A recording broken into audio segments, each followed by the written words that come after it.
Bismillahirrahmanirrahim. Today there is a lecture on liver function test. Types,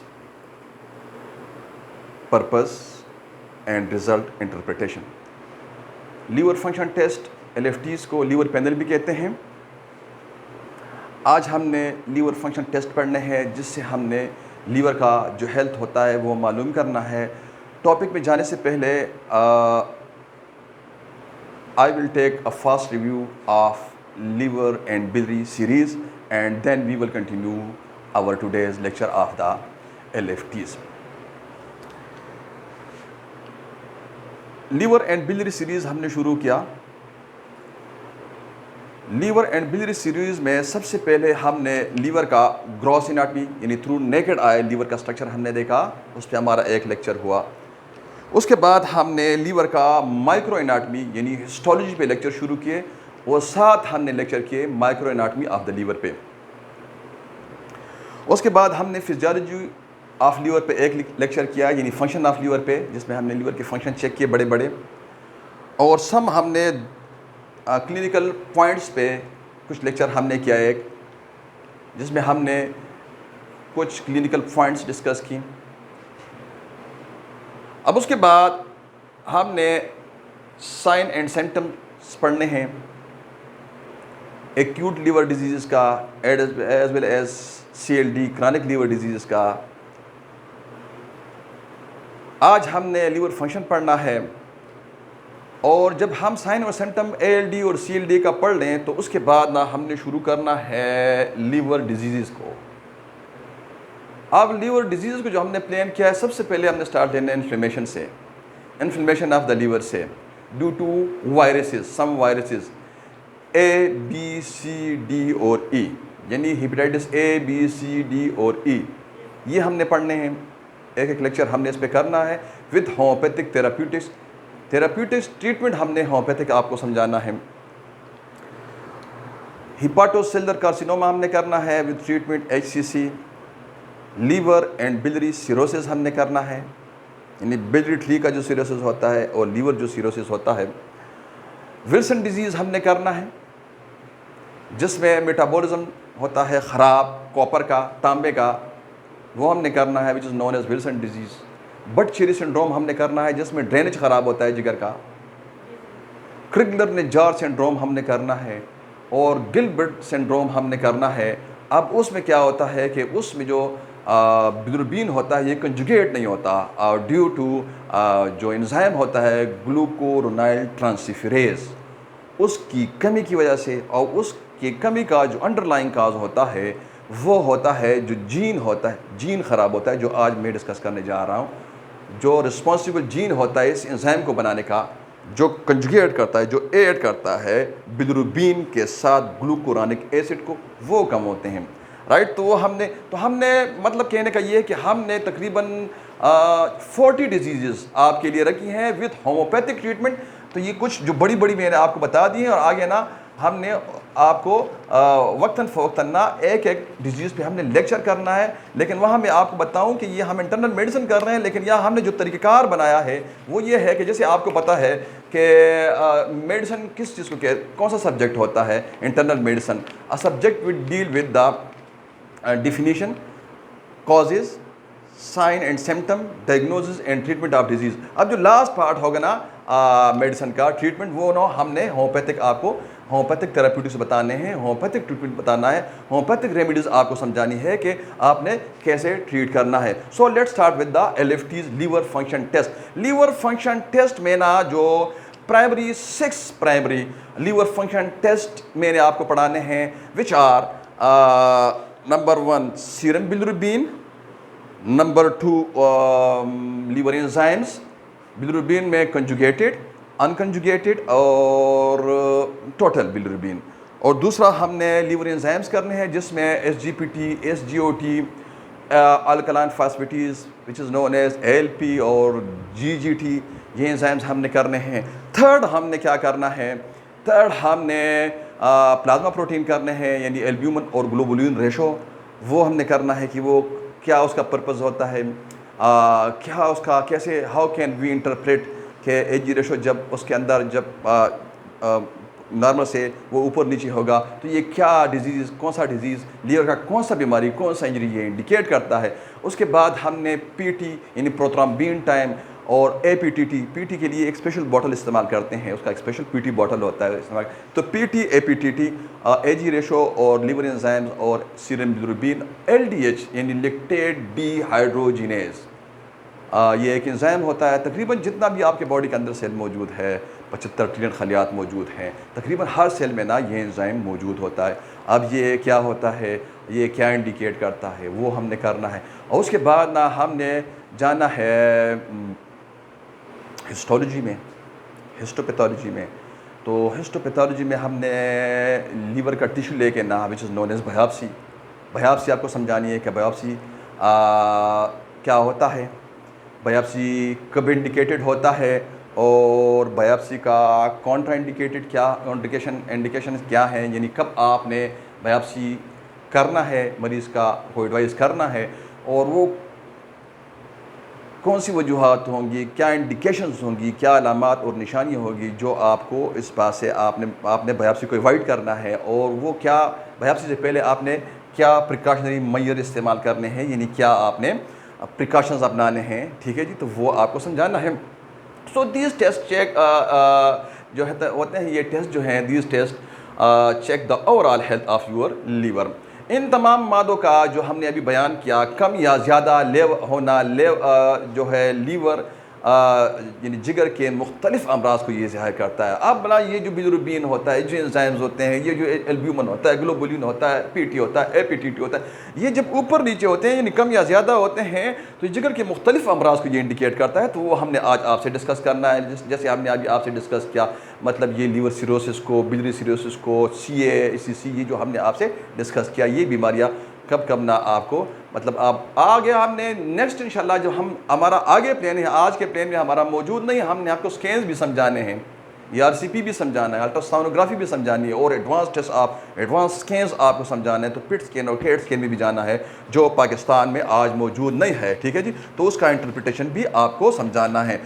so these chemical जो हमने अभी आपको बताई, जो ये बायोकेमिकल्स हैं, these biochemical investigation useful in confirming liver disease, whether hepatic cells या जो है बिलियरी ट्री। ये आपका जो हेपाटिक सेल्स होते हैं, जिसे आपने पढ़ा प्रीवियस लेक्चर में, डिटेल हमने पढ़ा, हेपेटोसाइट्स होते हैं, प्लाज्मा सेल होता है, आइटोसेल होता है, which is also known as stellate cell, और कुप्फर सेल्स होते हैं, एंडोथेलियल सेल्स होते हैं। अब ये सेल्स जब इंजर्ड होते हैं, हाँ, तो ना लीवर एंजाइम जो होते हैं वो हमें वहाँ से हम मदद लेते हैं। अगर वो ऊपर नीचे होते हैं तो हमें लीवर सेल वो इंडिकेट करते हैं कि लीवर सेल इंजरी हो गई, लीवर सेल जो हो गए वो इंजर्ड हो गए, उनका डिस्ट्रक्शन हो रहा है, या बिलियरी इन्वॉल्वमेंट है। और ये टेस्ट जो होते हैं, ये बायोकेमिकल जो इन्वेस्टिगेशन है, ये हमें बताता है कि what is the extent of the liver damage, कि लीवर यानी जिगर कितना डैमेज हुआ है, ये भी हमें बताता है। राइट, सो ये बहुत ही इंतहाई जो बायोकेमिकल टेस्ट हैं, इन्वेस्टिगेशन है, ये इंतहाई यूजफुल हैं। ये आपको डायग्नोसिस में बहुत ही ज़्यादा मददगार हुआ करती हैं। और ये जब आप इन चीज़ों को समझते हैं तो देन आप काबिल होते हैं कि आप वर्कअप करें और आप डायग्नोसिस की तरफ जाएं और आप डायग्नोसिस मेकिंग करें। और जब कभी भी आप डायग्नोसिस मेकिंग सही तरीके से डायग्नोसिस करते हैं तो आप कॉम्प्लिकेशंस भी डिजीज़ का मैनेज कर सकते हैं, और एज वेल एज आप होम्योपैथिक तरीके से, होम्योपैथिक जो स्कूल ऑफ मेडिसिन है, इसके अंदर ये सलाहियत मौजूद है कि ये जो जीन्स म्यूटेशन है उनको ठीक करने की सलाहियत होम्योपैथी में मौजूद है, बिल्कुल ही मौजूद है। ज़बरदस्त तरीके से हम करते हैं। हम हमारा ओवर डिकेड प्रैक्टिस में हम अल्हम्दुलिल्लाह 100+ मरीज़ डेली देखते हैं। अब ना उधर हम ना, हमारा रिपीटेडली हमने कंफर्म किया रोमेटॉइड आर्थराइटिस ऑटोइम्यून डिजीज़ है, ठीक होता है, ऑस्टियोआर्थराइटिस ऑटोइम्यून डिजीज़ है, ठीक होते हैं। बहुत सारे अमराज, मतलब मैं आपको अपना क्लिनिकल एक्सपीरियंस बताऊंगा, आपका सिस्टम जो है इसके अंदर ताकत मौजूद है। ये एवर साइंस है homeopathy. Homeopathy is more than science, कि जो जीन्स म्यूटेशंस को ठीक करने का सलाहियत रखता है, और जो वायरसेस को मारने का सलाहियत रखता है आपके पास, जो है ना आपके मटेरिया मेडिका में ज़बरदस्त एंटीवायरल मौजूद हैं। आप हेपेटाइटिस सी के वायरस को मार सकते हैं, बी के वायरस को मार सकते हैं, सी के वायरस, ये हमने दुनिया के सामने रखना है। और हमारे पास केसेस मौजूद हैं, हमारे पास ना स्पेशल चाइल्ड्स के 310 मरीज़ हमारे पास हैं, बच्चे हमारे पास है स्पेशल चाइल्ड, जिसमें गुलियन बरी सिंड्रोम भी है, जिसमें डाउन सिंड्रोम के बच्चे भी हैं, जिसमें बहुत सारे ऐसे अमराज मतलब सीपी चाइल्ड्स हमारे पास मौजूद हैं जो अल्हम्दुलिल्लाह इम्प्रूव हो रहे हैं। तो कोई भी ना हमारे क्लिनिक में आके तो देख सकता है, वीडियो कर सकता है, और हम दुनिया के सामने हमने ये रखना है कि ये एक साइंस है और ये बहुत खूबसूरत तरीके से ना डील करता है। जो डेफ और डेम बच्चे होते हैं उनको डील करता है। तो जो मैं जो आपको स्पेशल चाइल्ड्स की बातें बता रहा हूँ, तो ये बेसिकली ये क्या ये जीन्स म्यूटेशंस हैं। ये सीपी चाइल्ड मतलब उसमें ब्रेन डैमेज हो जाता है, मुख्तलिफ उसकी वजूहत होती हैं। इंशाल्लाह कभी स्पेशल चाइल्ड्स पे बात करेंगे तो उधर मैं आपको डिटेल सीपी चाइल्ड, ये सारा गुलियन बरी सिंड्रोम और ये सारा डाउन सिंड्रोम में आपको उधर समझाता हूँ, उसको आपको ट्रीटमेंट समझाता हूँ। सो कहने का मकसद यहाँ हमारा ये है कि आपके पास अगर विल्सन डिजीज़ मौजूद है लीवर में, अगर आपके पास बर्ड-चेरी सिंड्रोम डिजीज़ है, अगर गलब्रेट सिंड्रोम है, अगर क्रिगलर निजार सिंड्रोम है, तो you can treat these are genes mutations, right. You can treat metabolic disease, you can treat, right, genes mutation you can treat, right. हमारी जो क्लिनिकल लेबॉरेटरियाँ हैं, जब कभी भी हम LFT यानी liver function test which is also known as liver panel which I mention previously, आप जो हम LFT एडवाइस करते हैं तो अमलन तो वो जो लीवर फंक्शन के में जो चीज़ें जो बायोकेमिकल्स हमें टेस्ट करके देते हैं, मैयर करके देते हैं, वो आपको बताता हूँ। और जो आपका जो बुकिश है, जो इंटरनल मेडिसिन के हिसाब से, जो बुक के हिसाब से LFTs है, तो वो आपको बता दिया है। दोबारा उसका मैं आपको दोबारा उसका रिव्यू देता हूँ। देखें, जो लीवर फंक्शन टेस्ट है प्राइमरी में आपको बता दिया है कि बेसिकली 5 ना लीवर फंक्शन टेस्ट में 5, ये बायोप्सी तो मैंने ऐड कर दिया साथ ना, दिस इज हिस्टोलॉजी, राइट। आप ना इसमें 5 basic primary liver function test हैं: bilirubin, liver enzymes, SGPT, SGOT, ALP, GGT, albumin globulin ratio, PT, APTT और LDH। ये 5 बेसिक, ये बुक के हिसाब से है, राइट। Attention please. अब ये बुक के हिसाब से है, लेकिन जो हमारी क्लिनिकल जो लैब्स हैं पाकिस्तान में, ये जब आप लीवर फंक्शन टेस्ट यानी LFTs लिख के देते हैं तो ये आपका बिलिरुबिन और लीवर एंजाइम आपको देते हैं। तो बिलिरुबिन में ये आपको डायरेक्ट बिलिरुबिन, कंजुगेटेड, अनकंजुगेटेड, और लीवर एंजाइम्स में आपको SGPT, SGOT, ALP, ये 3 चीज़ें। GGT भी लिखे नहीं देते, लेकिन कुछ लैब्स जो है ना वो दे भी देते हैं। सो मतलब कहने का ये है कि सीरम प्रोटीन और PT यानी प्रोथ्रोम्बिन टाइम आपने अलहदा से रिक्वेस्ट करना है। अगर आपको ज़रूरत होती है और आपको लीवर फेलियर का सिम्टम मिलता है, ठीक, तो you should prescribe, you should request PT and serum protein separately, right. ये आपको बताना मकसूद था यहाँ, ये point. So let's start with the serum bilirubin, जो 5 हमने आपको बताई। So serum bilirubin as we discuss 3 तरीके से वो नापते हैं, टोटल नापते हैं, टोटल बिलिरुबिन, राइट। अब जब टोटल बिलिरुबिन कंजुगेटेड और अनकंजुगेटेड मिक्स आपको देते हैं, तो ये हमारे पास जो नॉर्मल रेशियो इसका कट एंड डेक्स है वो है 0.3 मिलीग्राम पर डेसीलीटर से लेके यानी 0.9, और कुछ जो आपकी बुक्स हैं वो 1 मिलीग्राम पर डेसीलीटर तक ये मेंशन करती हैं, राइट। सो इसके बाद जो कंजुगेटेड बिलिरुबिन है which is also known as we discuss in previous lecture repeatedly, direct bilirubin भी इसको कहते हैं, राइट। तो कंजुगेटेड बिलिरुबिन जो होता है ये 0.3 यानी 0.3 मिलीग्राम पर डेसीलीटर तक ये नॉर्मल होता है, और उसके बाद अगर ये इससे एक्सीड करता है तो ये इंडिकेट करता है जॉन्डिस को, राइट। अब इसके बाद जो अनकंजुगेटेड बिलिरुबिन है इसको इनडायरेक्ट बिलिरुबिन भी कहते हैं। आप ना जिसके साथ ग्लूकुरानिक एसिड जो मिला हुआ नहीं होता, अकेले होता है, एलोन, अब उसका जो हमारे पास जो नॉर्मल रेंज है वो 0.2 मिलीग्राम पर डेसीलीटर से लेके 0.8 मिलीग्राम पर डेसीलीटर तक है। When serum bilirubin exceed attention please, when serum bilirubin exceed, right, from 2.5 milligram per deciliter, ठीक है जी, जब इससे ये बढ़ता है, jaundice is usually visible on white of the eyeball which is known as sclera, and on skin also, skin भी आपका yellow पेल हो जाता है। ये इस पे आपका स्किन पे और इजीली आप ना स्किन पे और white of the eye ball पे स्क्लीरा पे आप इजीली उसको चेक कर सकते हैं, आप देख सकते हैं, राइट। अब नाउ जो पॉइंट हमारे पास है वो है कि अनकंजुगेटेड बिलिरुबिन या जो कंजुगेटेड बिलिरुबिन है या जो न्यूनेट्स में जॉइंटिस होता है, बिलिरुबिन की मिकदार ज़्यादा होती है, अब उसकी वजूहात क्या हैं, वो क्या इंडिकेट करता है, राइट, उसकी वजूहात क्या हैं, वो क्या इंडिकेट करता है। ठीक है जी, ये तीन जो हमने अभी कंजुगेटेड, अनकंजुगेटेड और जो टोटल, ये हमने अभी डिस्कस की ना। अब ये उसकी वजूहात डिस्कस करते हैं कि इसकी कॉजेज़ क्या हैं। और मैंने एक पॉइंट आप लोगों के लिए रखा है कि न्यूनेटल जॉइंट्स, न्यूनेट्स तो जानते हैं ना, baby from birth to 4 weeks. अब so let's start with the unconjugated hyperbilirubinemia. अब देखें अनकंजुगेटेड का मतलब क्या है, जिस बिलिरुबिन के साथ, जिस सफरा के साथ ग्लूकोरानिक एसिड ऐड ना हो, मिक्स ना हो, राइट, अनकंजुगेटेड। आप अनकंजुगेट को इनडायरेक्ट भी कहते हैं, राइट, अटेंशन प्लीज। अब आगे देखें, हाइपर, दूसरा वर्ड बिलिरुबिनीमिया, 3 इसके हिस्से हैं, हाइपर इंक्रीज बिलिरुबिन सफरा, emia blood. So what we have learn, unconjugated hyperbilirubinemia means कि जो अनकंजुगेटेड बिलिरुबिन अगर ब्लड के अंदर उसका मिकदार ज़्यादा हो तो उसकी क्या वजूहात हैं।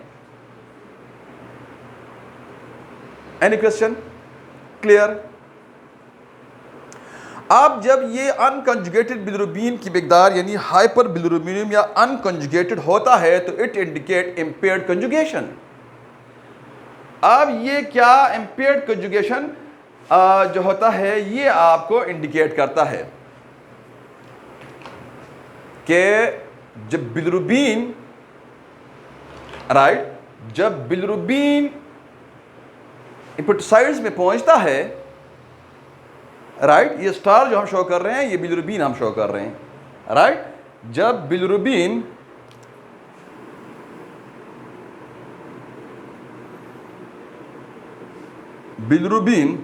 देखें, आपको मैं थोड़ा सा रिकॉल कर दूं आपका माइक्रो एनाटॉमी।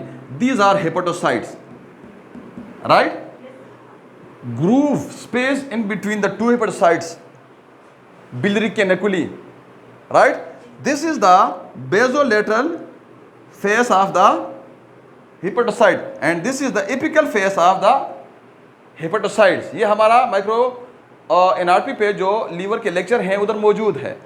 अब यहाँ this is space of DC, ये अब ये स्पेस ऑफ डीसी क्या है, ये स्पेस ऑफ डिस, ये क्या है, साइनोसाइड्स, क्या है, ये साइनोसाइड, ये साइनोसाइड, ये क्या है, स्पेस ऑफ डिसी। आप जब कभी भी यहाँ जिगर से, स्प्लीन से, ठीक है जी, यहाँ आरबीसीज, बिलिरुबिन, आरबीसीज की डिस्ट्रक्शन होती है, समझ रहे हैं आप, आरबीसीज की डिस्ट्रक्शन होती है, बिलिरुबिन बहुत ज्यादा उससे निकलता है आरबीसीज से, राइट।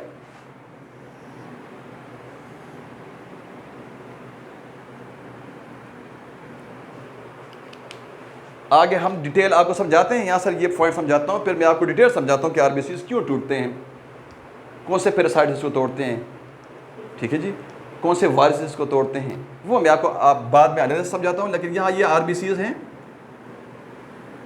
आप जब इसका डिस्ट्रक्शन होता है क्यों होता है बाद में समझाऊंगा आप लोगों को। आप जब ये टूटते हैं इसको क्या कहते हैं, hemolysis, hemo for blood, lysis यानी डिस्ट्रक्शन ऑफ आरबीसीज। आप ये जब टूटते हैं तो इससे बिलिरुबिन निकलता है, राइट, आप ये बिलिरुबिन निकलता है तो ये बिलिरुबिन सीधा आता है right through portal input of the classical lobule और बिलिरुबिन इधर पहुंचता है। अब बिलिरुबिन यहाँ से आता है स्पेस ऑफ डीसी में through fenestration of the sinusoids. Space of Disse albumin, albumin उसके साथ कंजुगेट। अब एल्ब्यूमिन उसको कैरी करता है, एल्ब्यूमिन कैरी करता है सीधा लेके आता है हिपोटोसाइट्स में। अब यहाँ हिपोटोसाइट्स में आ जाए, अब हिपोटोसाइट्स में ये पहुंचता है तो हिपोटोसाइट्स में एक एंजाइम होता है जो इसको तोड़ता है, एल्ब्यूमिन अलग करता है और बिलिरुबिन को अलग कर देता है। अब एल्ब्यूमिन अलग होता है और बिलिरुबिन अलग होता है। अब बिलिरुबिन यहाँ एक एंजाइम हिपोटोसाइट्स के अंदर मौजूद होता है, इन हिपोटोसाइट्स के अंदर मौजूद होता है। अब वो एंजाइम का काम क्या है, ट्रांसफॉर्म करता है चीज़ों को, ठीक है जी। अब ये इसको ट्रांसफॉर्म करता है यानी बिलिरुबिन को। हाउ, इसका नाम क्या है, ग्लूकोनाइल ट्रांसफरेज, जो हमारी डिटेल मौजूद है हमारे लेक्चर्स में। ग्लूकोनाइल ट्रांसफरेज इसको क्या करता है, इसको इसके साथ ऐड करता है, इसके साथ मिलाता है। क्या मिलाता है, ग्लूकोरानिक एसिड मिलाता है। तो अब ये कंजुगेटेड बिलिरुबिन बन गया है। ये थोड़ा आपका हमने ब्रशअप किया आपका micro anatomy of the liver, ठीक है जी आपका, ताकि ये फ्रेश हो आपका और आप जो आज का हमारा पॉइंट है इसको समझने के काबिल हो जाए। So come back to the unconjugated hyper bilirubinemia. अब मैं ना आपको डिटेल समझाता हूँ, ये थोड़ा हमने आपका बेस दोबारा हमने आपका मेकअप किया, ठीक है जी। आप देखें, आप जब कभी भी हाइपर बिलिरुबिनीमिया अनकंजुगेटेड ब्लड के अंदर होता है, ये इंडिकेट करता है इम्पेयर्ड कंजुगेशन को। अब तो कंजुगेशन में कोई प्रॉब्लम नहीं है ना, हाँ। अब ना ये इम्पेयर्ड क्वेश्चन ये बनता है ना कि ये जो कंजुगेशन होता है ये इम्पेयर्ड क्यों होता है, ये ख़राब क्यों होता है, क्वेश्चन बनता है ना कि ये क्वेश्चन इज दैट कि ये कंजुगेशन जो होता है ये ख़राब क्यों होता है, तो क्या हो जाता है। तो ये डिस्कस करने जा रहे हैं। ये जो कंजुगेशन होता है ये ख़राब होता है। सबसे पहले जो हमारे पास काज इसका मौजूद है वो है increase bilirubin production. Increase bilirubin production due to RBCs destruction. Excessive RBC destruction होता है, जैसे मलेरिया में होता है, हेमोलाइटिक एनीमिया में होता है, राइट। सो पहला हमारे पास हम क्या कर रहे हैं, जो अटेंशन प्लीज, जो हम कर रहे हैं कि जो हाइपर बिलिरुबिनीमिया होता है कंजुगेटेड अनकंजुगेटेड, इसकी क्या वजूहात हैं, ये कर रहे हैं ना इन सिंपल वर्ड कि जो अनकंजुगेटेड बिलिरुबिन ब्लड के अंदर ज़्यादा होता है और जॉइंटिस होता है, उसकी क्या वजूहात है। अब समझ गए आप देखें, सबसे पहले वजह जो आता है ये ब्लड स्ट्रीम है।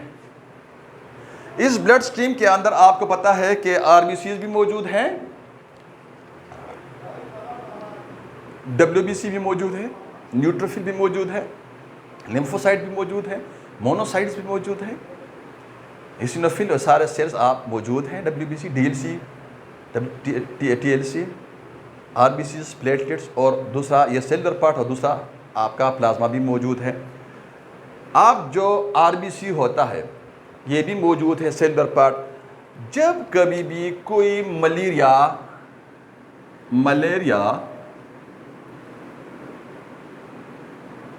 या हीमोलाइटिक एनीमिया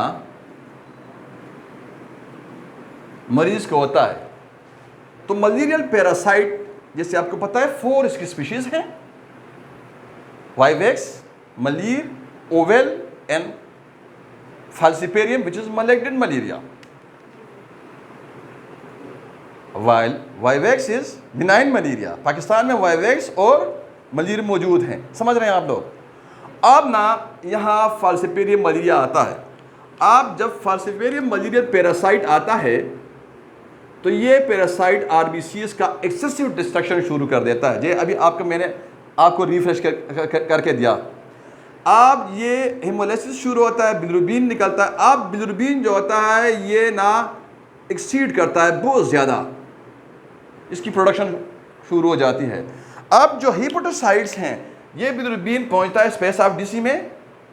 दोनों डायग्राम्स में देख लें, ये क्लासिक लोब्यूल का डायग्राम है और ये जो है ना हिपोटोसाइट्स का डायग्राम है, और ये पूरा लीवर एंड बिली सिस्टम हमने बनाया हुआ है। 3 डायग्राम हमने बनाए हैं।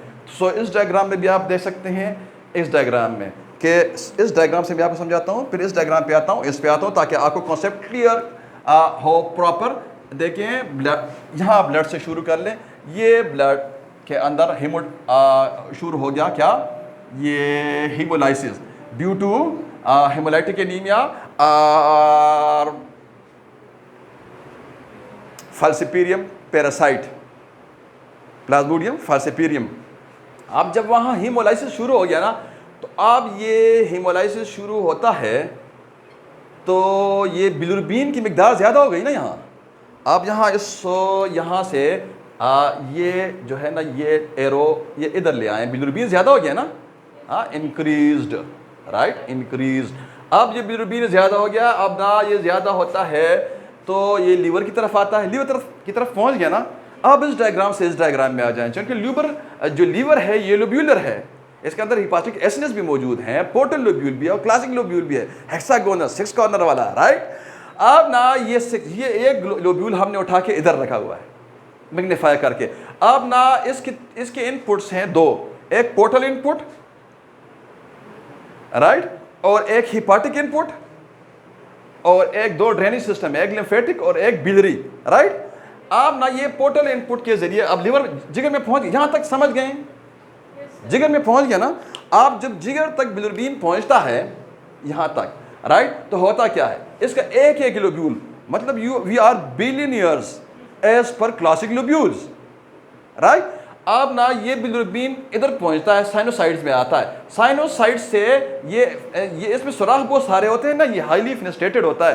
अब ये जो होता है बिलिरुबिन स्पेस ऑफ डीसी में, स्पेस ऑफ डीसी से हिपेटोसाइट। अब इस डायग्राम में आ जाए, अब हिपेटोसाइट्स के अंदर पहुंच गया बिलिरुबिन। अब बिलिरुबिन हिपेटोसाइट के अंदर बहुत ज़्यादा पहुंचता है, अब ना इसका कैपेसिटी नहीं है, तो ये इसका अपटेक करता है ना।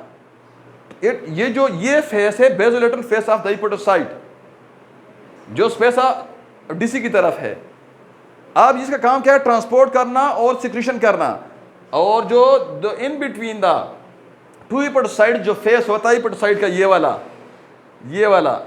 ये कौन सा फेस है, एपिकल फेस है ना, ये सिर्फ और सिर्फ पंप करता है, सिक्रीशन करता है। और ये वाला फेस क्या करता है, ये वाला फेस जो है ये पंप करता है, सिक्रीशन करता है बाइल का, और ये वाला ट्रांसपोर्ट भी करता है और सिक्रीशन भी करता है। अब ये ट्रांसपोर्ट करता है, जितना ये कर सकता है इसका खास कैपेसिटी है, उसके बाद ये नहीं कर सकता। पीछे से बिलिरुबिन बहुत ज़्यादा ब्लड के अंदर उसकी प्रोडक्शन हो रही होती है ड्यू टू हेमोलाइसिस और मलेरिया। अब ना ये जो जितना इसके अंदर आ सकता है वो कर सकता है, ये ले लेता है, बाकी ये वापस कर देता है। जब ये वापस होता है तो ये वापस होता है स्पेस ऑफ डीसी में, स्पेस ऑफ डीसी से किधर, सेंट्रल वेन, और सेंट्रल वेन से ब्लड स्ट्रीम में वापस। अब ब्लड स्ट्रीम में सीरम बिलिरुबिन जो होता है वो एक्सीड करता है नॉर्मल जो रेंज उसका होता है उससे ज़्यादा, और मरीज़ ना जॉइंटिस में मुब्तला हो जाता है। यानी इन अदर वर्ड्स, यानी मरीज़ जो होता है सफ़र करता है अनकंजुगेटेड हाइपर बिलिरुबिनीमिया में। Am I clear? So this is one mechanism, ये एक मैकेनिज्म है अनकंजुगेटेड बिलिरुबिन का ब्लड के अंदर ज़्यादा होने की वजह से जॉइंटिस होने का एक mechanism. Any question? Clear? Second जो हमारे पास मैकेनिज्म, वजह, कॉज इसका मौजूद है। हम क्या वजूहात पढ़ रहे हैं? हाँ, मैं आपको दोबारा याद करवाता हूँ कि ब्लड के अंदर अनकंजुगेटेड बिलिरुबिन की मिकदार जब बढ़ती है, ये तो हम पढ़ चुके हैं कि जब बिलिरुबिन की मिकदार बढ़ती है तो उसको जॉइंटिस कहते हैं, यरकान कहते हैं। अब ये जो अनकंजुगेटेड बिलिरुबिन की मिकदार बढ़ती है ब्लड के अंदर, उसकी क्या वजूहात है? तो एक वजह हमने पढ़ ली। अब दूसरी वजह हमारे पास क्या है कि defective uptake of bilirubin by hepatocyte. JNE1। अब जब ये बेसोलेटरल फेस है हिपेटोसाइट का, ये ख़राब होता है। इसका काम क्या है? इसका काम क्या? अपटेक करना, ट्रांसपोर्ट करना। इसके अंदर ट्रांसपोर्ट प्रोटीन लगे हैं जो बिलिरुबिन को ट्रांसपोर्ट करते हैं। जब स्पेस ऑफ डीसी में प्रोटीन बिलिरुबिन को आप ये बिलिरुबिन को ट्रांसपोर्ट करते हैं। जब स्पेस ऑफ डीसी में बिलिरुबिन पहुंचता है, राइट, तो ये अपटेक कौन करता है? ये वाला फेस। आप इधर पहुंच गया ना बिलिरुबिन, आप बिलिरुबिन स्पेस ऑफ डिसी में पहुंचता है। स्पेस ऑफ डिसी में ये एपिकल फेस है। ये कौन सा वाला फेस है? एपिकल फेस है ऑफ द हेपेटोसाइट। अब ये एपिकल फेस में ग्रीन बना लूँ, राइट, और सॉरी बेसोलेटरल फेस, ठीक है जी। आप नहीं क्यों नहीं ठीक कर रहे मेरे गलती को, ठीक है जी। बेसोलेटरल फेस, ठीक है जी। ये तो लेक्चर हमारे इस पे हो चुके हैं बहुत सारे। आप ये जो ब्लू मैंने बना दिया है, this is what we call apical face, ठीक है जी। अब ये वाला जो ग्रीन कलर का मैंने बना दिया है, ग्रीन कलर का, ये क्या करता है? ये ट्रांसपोर्ट करता है और सिक्रीशन भी करता है। और ये वाला जो ब्लू हमने बना दिया, ये क्या करता है? सिक्रीशन करता है। क्या करता है? सिक्रीशन करता है। अब मैं यहाँ बाइल बना दूँ ग्रीन कलर का, ये सिक्रीशन करता है। और बाइल ऐसे बिलियरी ट्री के जरिए आगे क्या करता है? फ्लो करता है। Am I clear? अब हम सेकंड पढ़ रहे हैं कि अनकंजुगेटेड हाइपर बिलिरुबिनीमिया, यानी ब्लड के अंदर अनकंजुगेटेड बिलिरुबिन वजूहात क्या हैं जब ज़्यादा होती हैं। तो एक हमने ये पढ़ा कि ड्यू टू मलेरिया और हेमोलाइटिक एनीमिया प्रोडक्शन ज़्यादा होता है बिलिरुबिन का, तो उसकी वजह से इसको हैंडल नहीं कर सकता हेपेटोसाइट। तो उसके नतीजे में ये लीड करता है कि बिलिरुबिन की मिकदार ज़्यादा ब्लड में हो, which is known as unconjugated hyper bilirubinemia, right. अब सेकंड जो हमारे पास वजह है कि जो डिफेक्टिव अपटेक है, hepatic uptake, defective hepatic uptake, in other word आप ये समझ लें, अगर इधर आपको समझ नहीं लग रही, कि जो बिलिरुबिन आता है जिगर की तरफ, अब जिगर उसको ले नहीं सकता, जिगर उसको ले नहीं सकता। आप ले क्यों नहीं सकता? ये सिंपली आप यहां से सीख सकते हैं। आप ये लेता क्यों नहीं है कि जब इधर तक स्पेस ऑफ डीसी में पहुंचता है, sinusoid space of Disse, fenestration space of Disse और बेसोलेटरल फेस हेपेटोसाइट में पहुंचता है, तो हेपेटोसाइट का जो ये वाला फेस है, जो ये वाला फेस है, ये वाला, ये उसको लेता नहीं है। इसको मैं रेड में बना दूं ताकि आपको नजर आ जाए। ये देखें, ये बिलिरुबिन को लेता नहीं है, ये खराब होता है। यानी this is what we call defective uptake of the hepatocyte और अपटेक ऑफ द लीवर, यानी हेपाटिक अपटेक ऑफ बिलिरुबिन। समझ गए आपको? आप अब ये कहाँ कहाँ होता है? जो गिलब्रेट सिंड्रोम होता है ना, गिलब्रेट, कौन सा सिंड्रोम? गिलब्रेट सिंड्रोम। आप इसमें इनएबिलिटी होती है टू प्रोसेस बाइल, इसमें होता है, ठीक है जी, राइट। ये एक आप इसका मिसाल अपने ज़हन में रख लें। अब जब हम कभी गिलब्रेट सिंड्रोम में हम जाएंगे, उसका ट्रीटमेंट आपको समझाएंगे, तो वहाँ मैं आपको गिलब्रेट सिंड्रोम डिटेल समझाता हूँ। यहाँ हमारा सिर्फ मकसूद ये है कि अनकंजुगेटेड बिलिरुबिन ब्लड के अंदर ज़्यादा होता है और अरकान मरीज को होता है, उसकी वजूहात क्या हैं। सो दो वजूहात हमने सीखी, एक excessive production of the bilirubin due to excessive destruction of the RBCs due to malaria or hemolytic anemia, number one. Number two, defective uptake of the basolateral phase of the hepatocyte. दो हो गई हमारे पास example, हमने Gilbert syndrome लिया। Am I clear? तीसरा हमारे पास क्या है? Impaired bilirubin conjugation. Impaired bilirubin conjugation क्या होता है? Attention please. वो पाथवे आपको याद है, आज भी हमने बार बार रिपीट किया, और अब दोबारा मैं आपको बताता हूं कि जो बिलिरुबिन होता है ब्लड से, यहां आ जाए, राइट। अब डिस्ट्रक्शन नहीं हो रहा, डिस्ट्रक्शन नहीं हो रहा। 120 डेज लाइफ स्पेन है आरबीसीज का। बिलिरुबिन जिगर की तरफ आता है, पहुंच गया है। आप जिगर की तरफ पहुंचता है, जिगर तक पहुंच गया। जिगर ग्लोब्यूलर है, क्लासिक ग्लोब्यूल, तो क्लासिक ग्लोब्यूल ये इस डायग्राम में आ जाएं। इनपुट, राइट, साइनोसाइड्स, साइनोसाइड में बिलिरुबिन पहुंचता है थ्रू फिनेस्ट्रेशंस, इन सुराहों के जरिए स्पेस ऑफ डीसी में। अब स्पेस ऑफ डीसी, तो space of Disse albumin mix with bilirubin, albumin उसको कैरी करता है हेपेटोसाइट में। अब इस डायग्राम में आ जाएं, हेपेटोसाइट तक ये पहुंच गया, पहुंच गया। अब यहाँ हेपेटोसाइट में एल्ब्यूमिन को जुदा करता है बिलिरुबिन से एक एंजाइम, अब जुदा भी हो गया।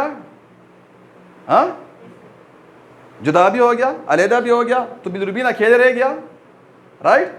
अब बिलिरुबिन अकेले रहता है। अब यहाँ दूसरा जो एंजाइम मौजूद होता है, अब ये एंजाइम जो होता है, ये एंजाइम, अब इस एंजाइम का काम क्या है, इस एंजाइम का नाम क्या है, इस एंजाइम का नाम है ग्लूकुरोनाइल ट्रांसफरेज, राइट। अब ग्लूकुरोनाइल ट्रांसफरेज क्या करता है, इसके साथ ग्लूकुरोनिक एसिड ऐड करता है, मिलाता है बिलिरुबिन के साथ। अब ये खराब हो गया या इसकी तादाद कम हो गई है, ये खराब हो गया या इसकी तादाद कम हो गई है, राइट। तो ये कंजुगेट कर सकेगा? नहीं करेगा ना। जब तादाद कम होगी तो कम बिलिरुबिन कंजुगेट करेगा और ज्यादा ऐसे रह जाएगा। तो इन द रिजल्ट क्या होगा, इन द रिजल्ट क्या होगा, इसका काम जो बेसोलेटरल फेस है, ये ग्रीन कलर का हेपेटोसाइट का, इसका काम ट्रांसपोर्ट भी है और सिक्रीशन भी है। और जो जो जो ये एपिकल फेस है, इसका काम सिर्फ सिक्रीशन है, पंप करना। तो अब ये अपना सिक्रीशन वाला काम कर देता है, वापस स्पेस ऑफ डीसी में बिलिरुबिन को, अनकंजुगेट को वापस भेज देता है, क्योंकि इधर इसके पास हेपेटोसाइट के पास जो होते हैं ग्लूकुरोनाइल ट्रांसफरेज एंजाइम कम होता है। समझ रहे हैं आप लोग? Any question? No question. अब ये बिलिरुबिन वापस भेजता है, वापस आता है साइनोसाइड में, सेंट्रल वेन में आता है और ब्लड स्ट्रीम में जाता है, और इन द रिजल्ट जो होता है अनकंजुगेटेड बिलिरुबिन जो होता है ब्लड के अंदर ज्यादा हो जाता है और मरीज सफर करता है जॉइंटिस में। Any question up to this? Clear? No question. Now, question is that कि ये जो ग्लूकुरोनाइल ट्रांसफरेज होता है, इसकी तादाद कम क्यों होती है? क्वेश्चन बनता है ना ये, ठीक है। मैं करता हूँ एक्सप्लेन। सबसे पहले मैं आपको जो साइटोलॉजी पे हमारे लेक्चर हुए, जेनेटिक्स पे, डीएनए पे, उसका हल्का सा एक ब्रीफ उसका रिव्यू देता हूँ। सो थोड़ा सा देखते हैं structure of the chromosome. This is what we call, शाबाश, one by one, what? Centromere. What is this? Upper short arm. What is this? जी, lower short arm. Well done. And now I am drawing which molecule? Thread like double strand. G, loud please. Double strand molecule, DNA, deoxyribonucleic acid, right? Well done. अब ना इसके ऊपर मैं आसान draw करने जा रहा हूं जी। आप मुझे बताएं कि ये क्या है इसके ऊपर? जीन्स, ठीक है, जो विरासत के जिम्मेदार हैं। बस इतना ही आपने आपका ब्रशअप करना था। बाकी हमारा जो हमारा पॉइंट, अब इधर से हमारा पॉइंट जो होता है आपको समझने में, आपको समझाने में हमें आसानी पैदा हो जाती है। और बाकी जो हमारा कोई डीएनए पे लेक्चर देखना चाहता है, डीएनए के स्ट्रक्चर पे हमारे लेक्चर मौजूद हैं, यूरासिल पे मौजूद है, ग्वानिन पे मौजूद है, थायमीन पे मौजूद है। डीएनए के स्ट्रक्चर पे फॉस्फेट, 5 कार्बन वाला pentose sugar, transcription, RNA, DNA, chromosome, cell membrane, protein, phospholipid, structure of the phospholipid, phosphatidylcholine, phosphatidylserine, phosphatidylthymine, sphingomyelin, ये पूरा हमने डिटेल आप लोगों के लिए हमारे लेक्चर मौजूद हैं, वो आप कंसल्ट कर सकते हैं, राइट। नाउ क्वेश्चन जो है वो सॉल्व करना है कि ये ग्लूकुरोनाइल ट्रांसफरेज जो एंजाइम होता है ये कम क्यों होते हैं। जैसे आपको पता है कि एक सेल के अंदर 30 से 40 हज़ार जीन्स होते हैं। 23 पैटर्नल 23 मैटर्नल क्रोमोसोम्स हमें मिलते हैं जिसके ऊपर जीन्स होते हैं। 30 से 40 हज़ार जीन्स होती हैं। मुख्तलिफ बुक्स मुख्तलिफ लिखती हैं। हर जीन का एक स्पेसिफिक फंक्शन होता है। हीमोग्लोबिन बनाने वाला अक्सर अलहदा, इंसुलिन बनाने वाला अलहदा और ग्लूकुरोनाइल ट्रांसफरेज बनाने वाला अलहदा। अब जब ये जीन म्यूटेटेड है जो बनाता है ग्लूकुरोनाइल ट्रांसफरेज, अगर ये म्यूटेटेड है या मैटरनल या पैटर्नल या माँ से या बाप से, तो ये इसका काम है बनाना ग्लूकुरोनाइल ट्रांसफरेज। अब जब ये म्यूटेटेड होगा तो ये कम अब एक म्यूटेटेड है और एक ठीक है, मैटरनल ठीक है, पैटर्नल म्यूटेटेड है। तो अब ना एक ख़राब है और एक ठीक है तो कम ही बनेगा ना। तो अब इस बंदे का जब ये कम बनेगा तो इसके अंदर कंजुगेटेड बिलिरुबिन की मिकदार कम होगी और अनकंजुगेटेड बिलिरुबिन की मिकदार इधर ज़्यादा हो जाएगी और ये सफ़र करेगा अनकंजुगेटेड हाइपर बिलिरुबिनीमिया में। Am I clear? Any question? No question. इस जीन के अपने अपने नाम हैं, वो मैं आपको किसी और लेक्चर में कि IgT, IgA1A1 और मुख्तलिफ इसके नाम होते हैं, वो मैं आपको प्रॉपर डिस्कस करने हैं। Now and other point which is very important and after this we will discuss conjugated hyperbilirubinemia। सबसे पहले मैं आपको एक पॉइंट समझाना चाहता हूँ कि ये बच्चे होते हैं जो न्यूनेट्स होते हैं, इन्फेंट्स होते हैं। अब ना इनमें ना जो जॉइंटिस होता है, अक्सर न्यूनेटल जॉइंटिस अक्सर औकात ना हमारा क्लिनिक्स में बच्चों से वास्ता पड़ता है, जो इन्फेंट्स होते हैं, न्यूनेट्स होते हैं, कि उनका जो होता है बिलिरुबिन की मिकदार उनके ब्लड में ज़्यादा होती है और अक्सर जब पैदा होते हैं उनका स्किन जो होता है वो जॉइंटिस होता है और जो आप क्लियर चेक करते हैं वो भी क्या कहते हैं कि वो भी बिल्कुल पेल होता है और मरीज़ बच्चा जो होता है रोता है, क्राइम करता है, दिन रात सोता नहीं है और उल्टी करता है। जब माँ दूध देती है वो भी उल्टी कर देता है। ठीक है जी, राइट। तो बच्चे हमारे पास आते हैं, ठीक, तो उसकी क्या वजूहात हैं वो हम करते हैं discuss. Causes of neonatal jaundice क्या हैं? Causes of neonatal jaundice are, number 1 low oxygen level यानी हाइपोक्सिया। जब लो ऑक्सीजन लेवल होगा मतलब बच्चा पैदा होता है, डिलीवर होता है तो बच्चा रोना शुरू कर देता है। जब बच्चा रोता है तो उसके लंग्स खुलते हैं और उसके लंग्स काम करना शुरू कर देते हैं। जैसे हमने ऑब्स्टेटिक्स में आप लोगों को पढ़ाया, एम्ब्रियोलॉजी में आप लोगों को हमने पढ़ाया, उस पर भी हमारे लेक्चर्स हमारे मौजूद हैं कि जब बच्चा माँ की पेट के अंदर होता है तो पहले 3 महीनों में ना उसका दिल बन जाता है, बाकी जो लंग्स होते हैं वो फोल्ड होते हैं और जब बच्चा पैदा होता है तो लंग्स वहाँ से काम शुरू करते हैं जब बच्चा रोता है। अब अगर रोता नहीं है तो जो तगड़ी मिडवाइफ होती है या गायनेकोलॉजिस्ट होती है वो क्या करती है, वो उसको तपकी लगाती है तो बच्चा रोना शुरू कर देता है, उसके लंग्स खुलते हैं। अगर 2-3 मिनट ना कुछ वक्त ना बच्चा रोता नहीं हो, देर से रोता है तो उसको हाइपोक्सिया हो जाता है, उसके ब्रेन के सेल्स डैमेज हो जाते हैं, उसको ऑक्सीजन नहीं पहुंचता और उसको वो डैमेज होते हैं। अब बच्चा सीपी चाइल्ड हो जाता है, सेरेब्रल पाल्सी भी चला जाता है। In other words, in simple words, जो बच्चा होता है वो माजूर हो जाता है। राइट। अब ना सबसे पहले जो हमारे पास और होता क्या है, ब्रेन क्यों ख़राब होता है? जब हाइपोक्सिया होता है तो आरबीसीज भी तो मरते हैं ना, तो आरबीसीज मरना शुरू हो जाती हैं, उसकी डिस्ट्रक्शन शुरू हो जाती है।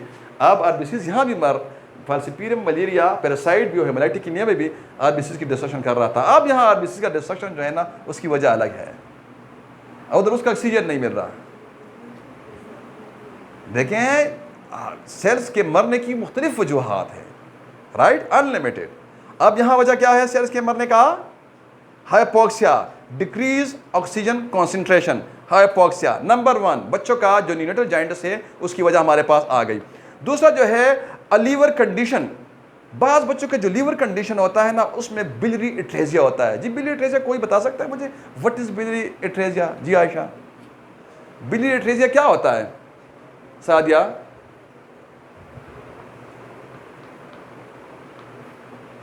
ये वो कंडीशन है जिसमें बच्चे का जिगर के अंदर जो सुफरावी नालियाँ होती हैं, biliary channel, intra hepatic biliary channels, biliary tree या एक्स्ट्रा हिपाटिक बिलियरी ट्री जो होता है, ये जो होता है ये ब्लॉक होता है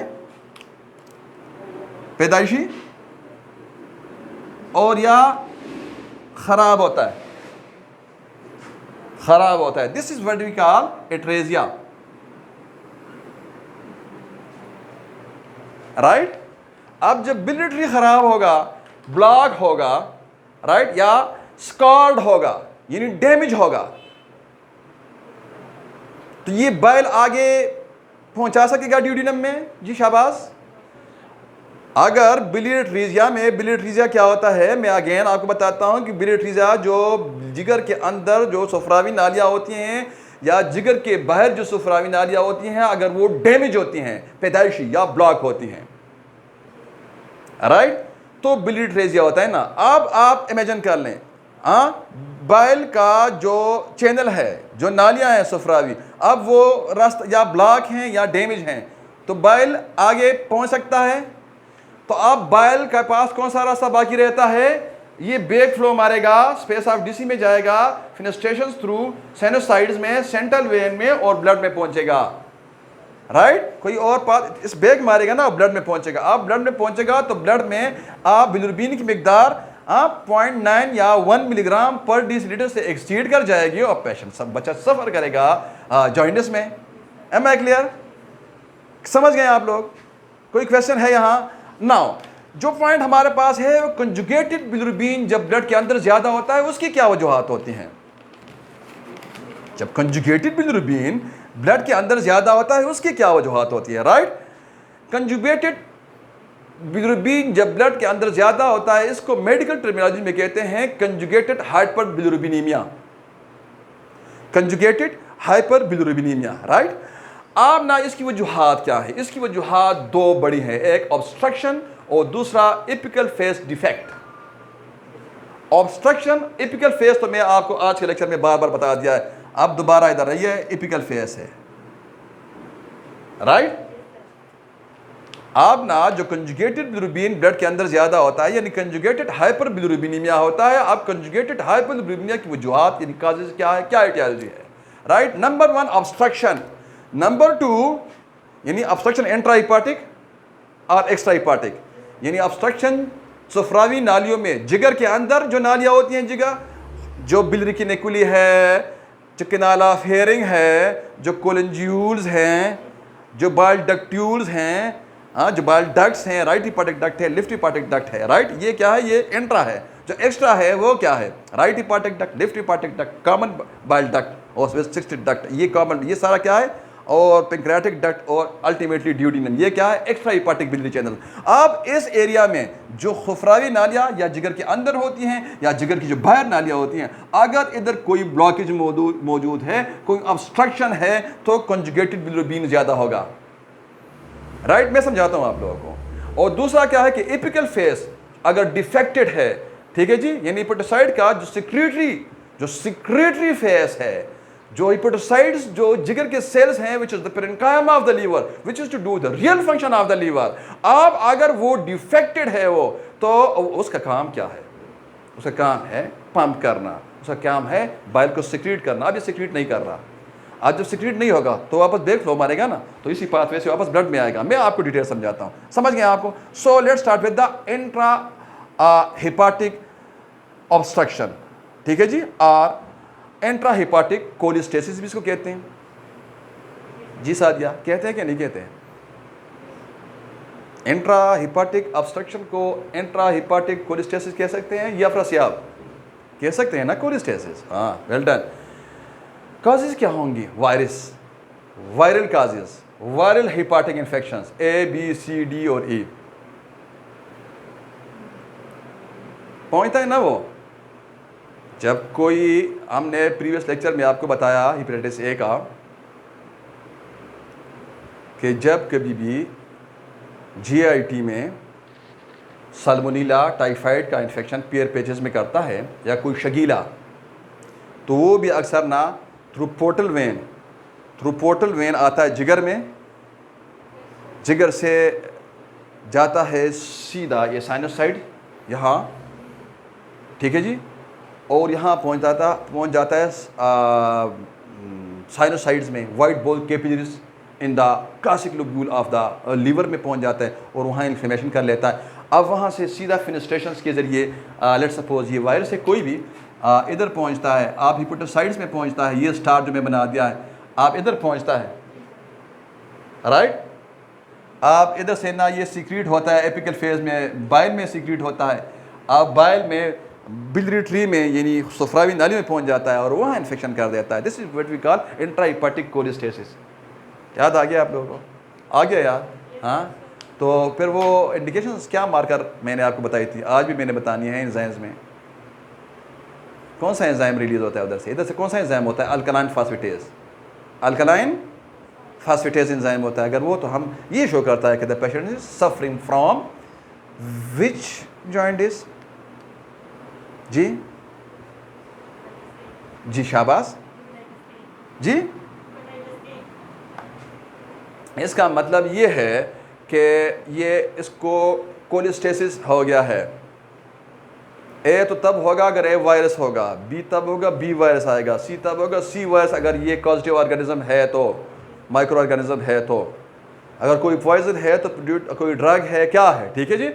अब वायरल हेपेटाइटिस अल्कोहल, शराब भी करता है, राइट। अब जो ब्लड इन्फेक्शंस होती हैं, सेप्सिस, तो वो भी करती हैं इंट्राहेपाटिक ऑब्स्ट्रक्शन यानी इंट्राहेपाटिक कोलेस्टेसिस, राइट। हम क्या पढ़ रहे हैं, ऑब्स्ट्रक्शन पढ़ रहे हैं, क्योंकि हमने दो वजूहात सीखी ना यहाँ। एक वजह हमने ये देखी किसकी, कि जो कंजुगेटेड बिलिरुबिन ब्लड के अंदर ज्यादा होता है और जॉन्डिस में मरीज मुब्तला करता है, इसकी क्या वजूहात है। So two, right, number one obstruction और number two apical phase defected of the hepatocyte. तो ऑब्स्ट्रक्शन में या जिगर के अंदर सुफरानी नालियाँ बंद या जिगर के बाहर सुफरानी नालियाँ बंद। तो जिगर के अंदर या बाहर जो सुफरानी नालियाँ बंद होती है उसकी वजूहात हैं, वायरसेस हमने डिस्कस की, शराब करता है, सिप्सिस करता है, बिलियरी सिरोसिस करता है, राइट, और प्रेगनेंसी, ड्रग्स होती हैं, ओरल कॉन्ट्रासेप्टिव होती हैं, चाबी वाली गोलियाँ होती हैं जो जिसमें 2 कलर की गोलियाँ लगी होती हैं, ब्लिस्टर में नीचे सफ़ेद लगी होती हैं, जो फीमेल सिंथेटिक आर्टिफिशियल प्रोजेस्टेरोन होता है सफ़ेद, और जो ऊपर जो चॉकलेट कलर की लगी होती हैं वो आयरन होता है। अब ये करती हैं कॉन्ट्रासेप्टिव, डिपो मेट्रोल के नाम से, कि कोई एक टीका भी आता है, ठीक, डिपो प्रोवेरा, ठीक है जी। अब ना ये मुख्तलिफ जो कॉन्ट्रासेप्टिव दवाइयाँ होती हैं, ये कहती हैं एंड्रोजेंस होती हैं, जो मेल और फीमेल एंड्रोजेंस होती हैं, सेक्स जो हार्मोन्स होते हैं, तो वो जिगर के अंदर जो खून की नालियाँ होती हैं, सफरावी नालियाँ होती हैं, उनको ब्लॉक कर देता है, और जो मरीज़ होता है वो कंजुगेटेड बिलिरुबिन उसके ब्लड के अंदर ज़्यादा हो जाता है और वो जॉन्डिस में सफ़र करता है, right. Now extra hepatic obstruction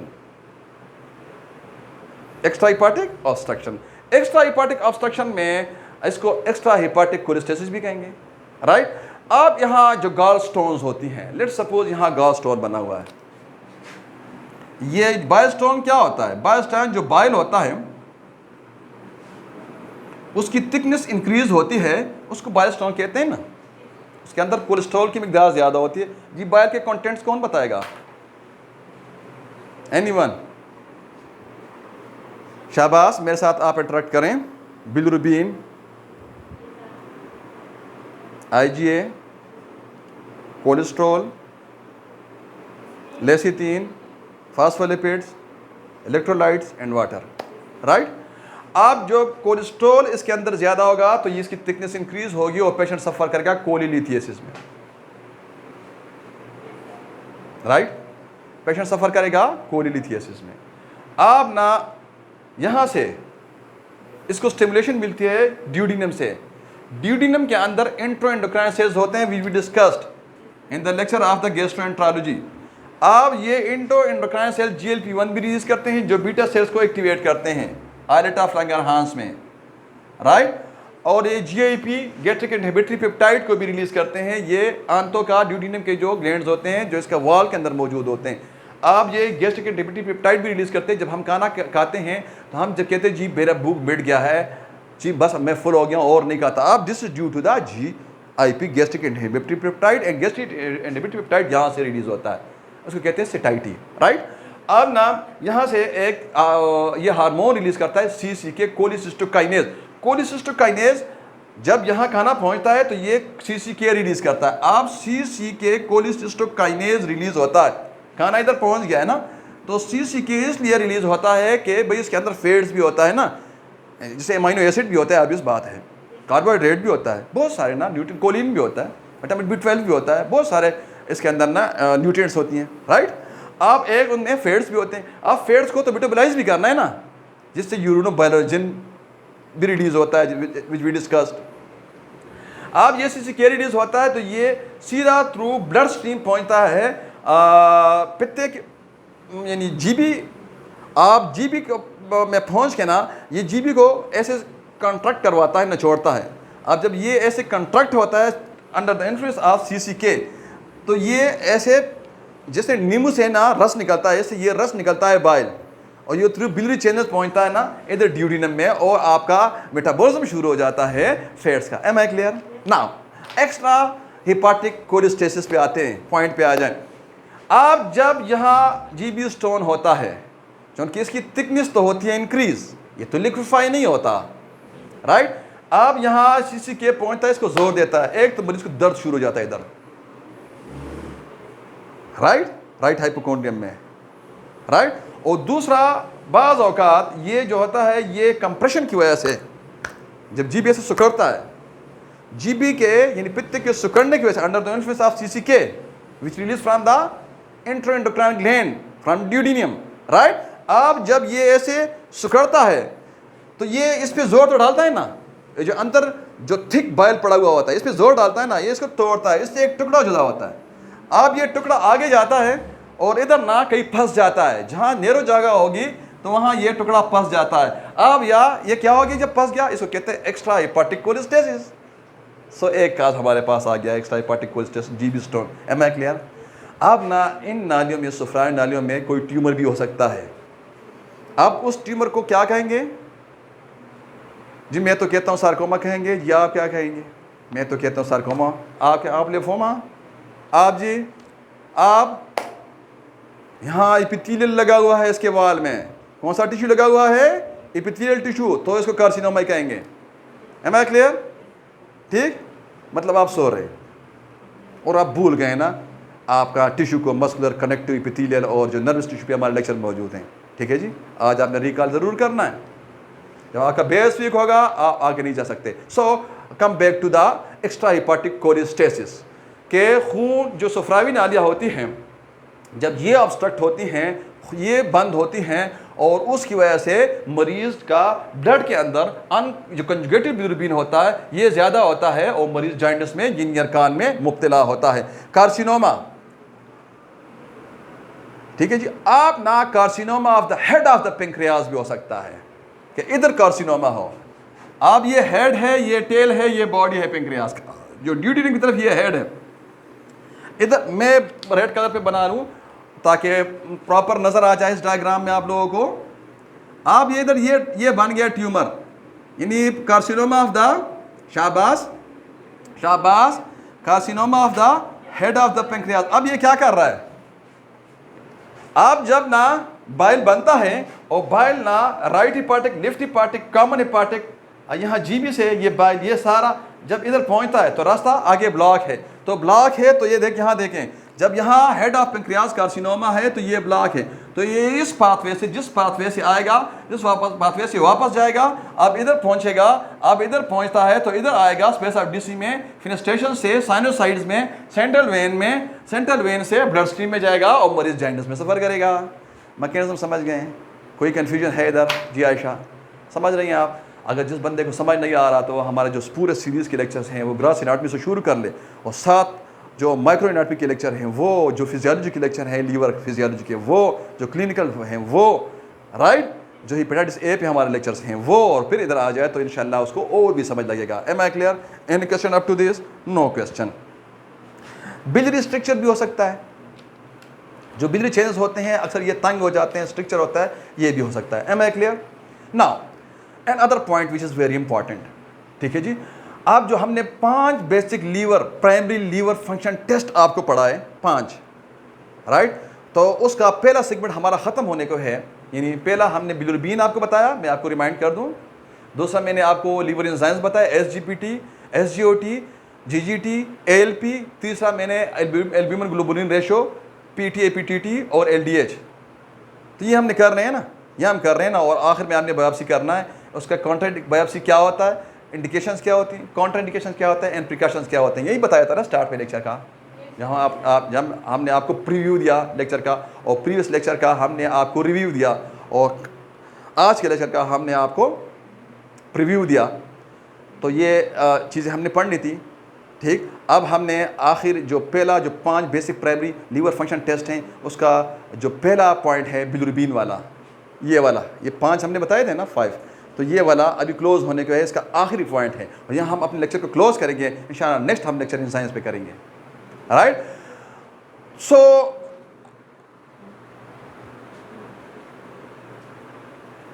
increased conjugated bilirubin hepatocytes जो होती हैं, उसकी एक वजह है जो हमने दो वजूहातों को बताई।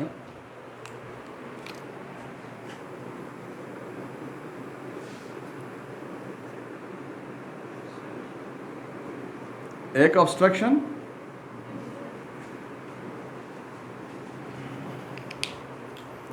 और obstruction इंट्राहिपाटिक,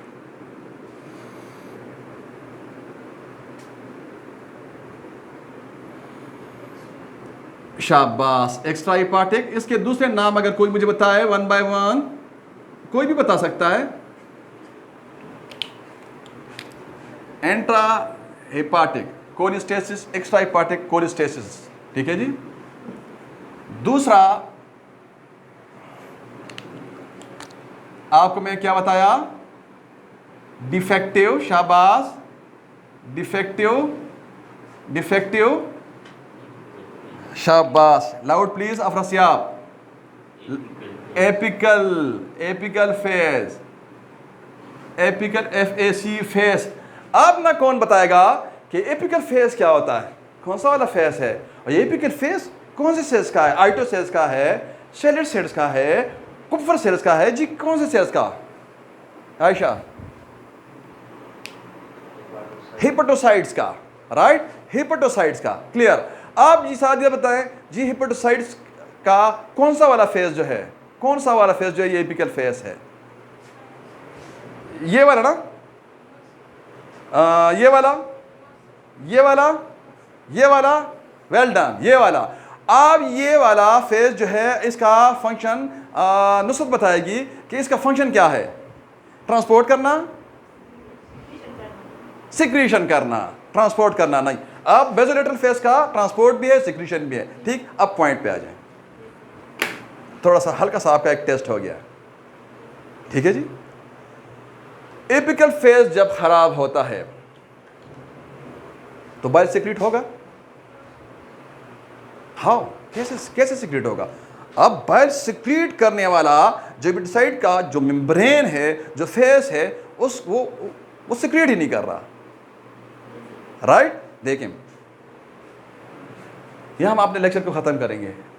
bilirubin, blood stream, bilirubin, bilirubin, liver, liver, liver, liver, liver, lobular, classic lobule, portal triad, साइनोसाइड्स,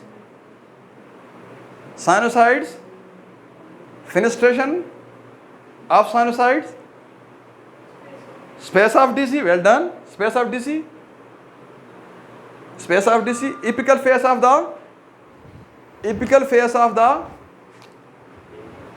apical face of the, जी मैं ठीक बोल रहा हूं, no, basolateral face of the, right, basolateral face of the hepatocyte, conjugate, decouple with albumin, conjugate by which enzyme? Which enzyme?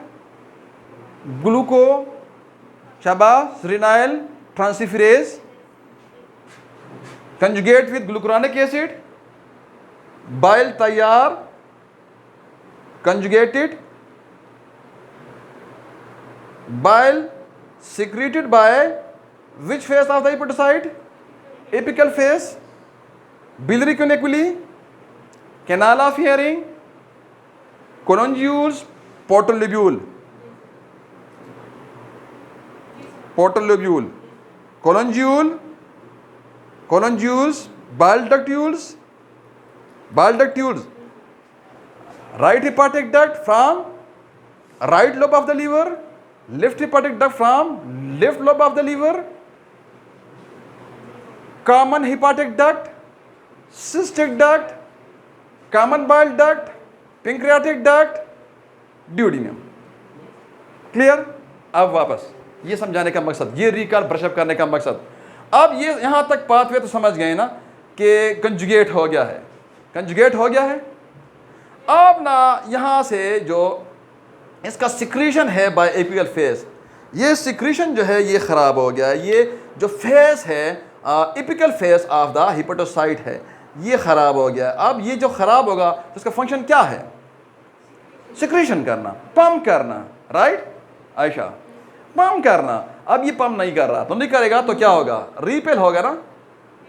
अब रीपेल होगा तो ये रीपेल वापस हिपेटोसाइट में, हिपेटोसाइट अब जो इपिकल जो बेजोलेटरल फेस ऑफ द हिपेटोसाइट है, स्पेस जो सामने है साइनोसाइड वाला, तो अब ना ये बिलिरुबिन वापस स्पेस ऑफ डीसी में, स्पेस ऑफ डीसी से साइनोसाइड्स में, साइनोसाइड से सेंट्रल वेन में, सेंट्रल वेन से हिपाटिक वेन, यहाँ आ जाएं, इस डायग्राम में आ जाएं। हिपाटिक वेन होता है कि नहीं होता? हिपाटिक वेन होता है कि नहीं होता? होता है। अब हिपाटिक वेन से ब्लड स्ट्रीम के अंदर serum bilirubin increase and patient suffer from jaundice. Am I clear? Any question? So that's it for today. Be happy, stay blessed, and study hard.